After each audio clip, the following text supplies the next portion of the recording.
Well, good afternoon, real estate fans. Alice Lema here, broker John L. Scott in beautiful Southern Oregon, with another edition of our weekly podcast.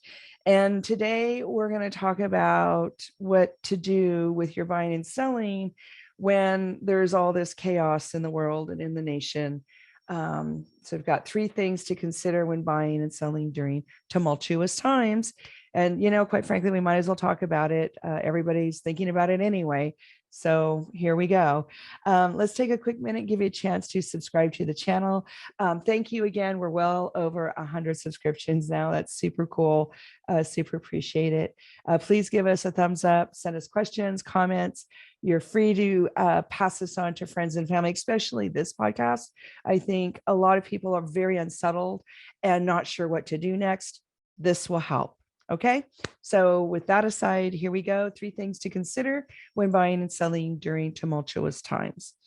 First of all, the thing to do is to stop, take a breath. A lot of us are nervous. A lot of us are jittery. We don't know what to do. Stop, take a breath, and remember why you were buying or selling in the first place. What was your life goal? What were you trying to accomplish with this change in your life of buying and selling real estate?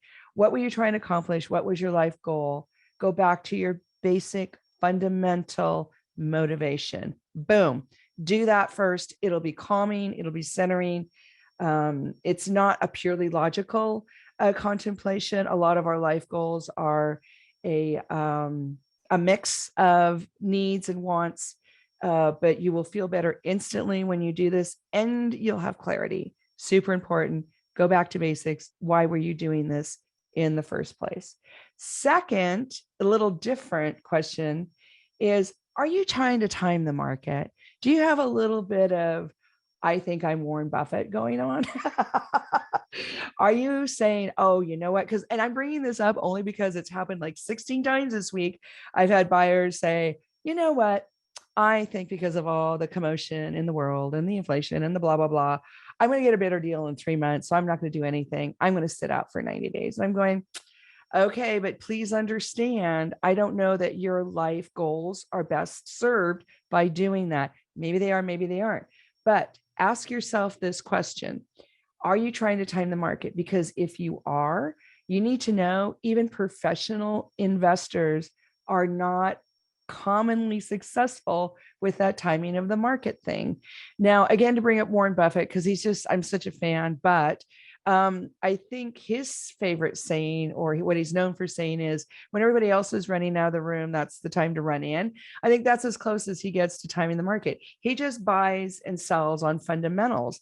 And that's what makes him a great investor. And the same can apply to your personal real estate activity. Even if you're just trying to buy a home to live in, you need to ask yourself, are you cutting your life goals short and not really serving what's in your best interest by playing that game of, I think I can win the timing of the market thing, especially here in little Southern Oregon? I just don't think that's a wise move.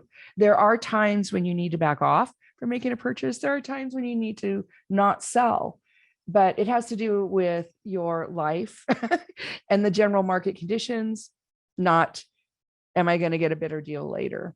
Okay. So that's number two, is please don't try to time the market, because even the pros don't always make that work very successfully. It's hard to do. Quite frankly, we don't really know if we timed it right until it's all over. We look back and go, oh, that was brilliant. Or we go, oh, that was dumb. So I'm a fan of, like, don't do that. But again, it's your life, your money. I'm just here to give you my 2 cents. All right. Number 3 is, please look at the world events, look at the national events, and ask yourself, does it really impact you personally? Be realistic on the impact of what chaotic events are happening, and ask yourself, is it really affecting you? Yes or no? Because quite frankly, a lot of us are just scared. It doesn't affect us. Our buying and selling decisions really are not affected by that. We're nervous. We have the jitters.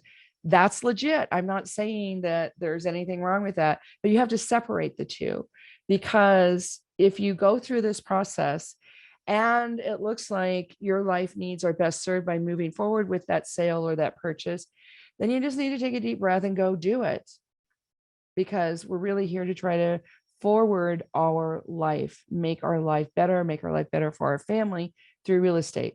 Change your address, change your life. That's what we're talking about. But when these big chaotic things happen, and it doesn't have to be overseas, it can be in your own world. These processes help if you suddenly find yourself ill, if you're getting divorced, especially if you didn't know it, if you just won the lottery, if you just inherited, a huge estate, if you found out you're having triplets, all these events, whether you perceive them to be positive or negative, this is a great process to go through, because you ask yourself, especially number 3, am I being realistic about the actual personal impact? Because if I'm not, if I'm just scared or overwhelmed or completely deliriously happy, then that's affecting my decision. We talk about this on a lot of the podcasts. So be realistic about what the impact is. Then it will be helpful to maybe stop moving forward with the purchase, stop putting your house on the market, or to actually move forward with gusto. But only you know that. And now, after having said all this, I've got a bonus point. I know we're going to do 3, but I'm going to throw in one more. Having said all this, if you really can't sleep at night or your stomach hurts, then sometimes it's just better to put the brakes on, just because your physical well-being is at risk. And maybe it would have been better for your life to move forward one way or the other. But if it's really causing some physical symptoms, or you're just so worried that you're not yourself, then don't do it. Again, this is your money, it's your life. I'm just here to give you some advice and some guidelines and put it in perspective. But at the end of the day, you ultimately have to do what's best for you. And sometimes that means putting the brakes on. I just want you to stop and think, if you're trying to do it because you want to be, Mr. and Mrs. Wheeler Dealer, because that's not what we're trying to do here. We're trying to do solid long-term wealth building through good real estate decisions. Okay. So thanks for your time. If you do have ongoing questions or issues about how all this does or does not affect you, we're all thinking about it. We're all talking about it. Please reach out. I'm around all weekend. This is what I do. My number is 541-301-7980. And I want to leave you with this thought, that the more chaotic things are, the more opportunity, because there's more risk. So all that tumultuous stuff does create opportunity. It's not for everybody. Some of us can sleep at night through making those more risky decisions, and some of us can't. Just know who you are, and then it will help you make the best real estate decision for you and your family. Okay? Have a beautiful weekend. We'll see you next time. Bye now.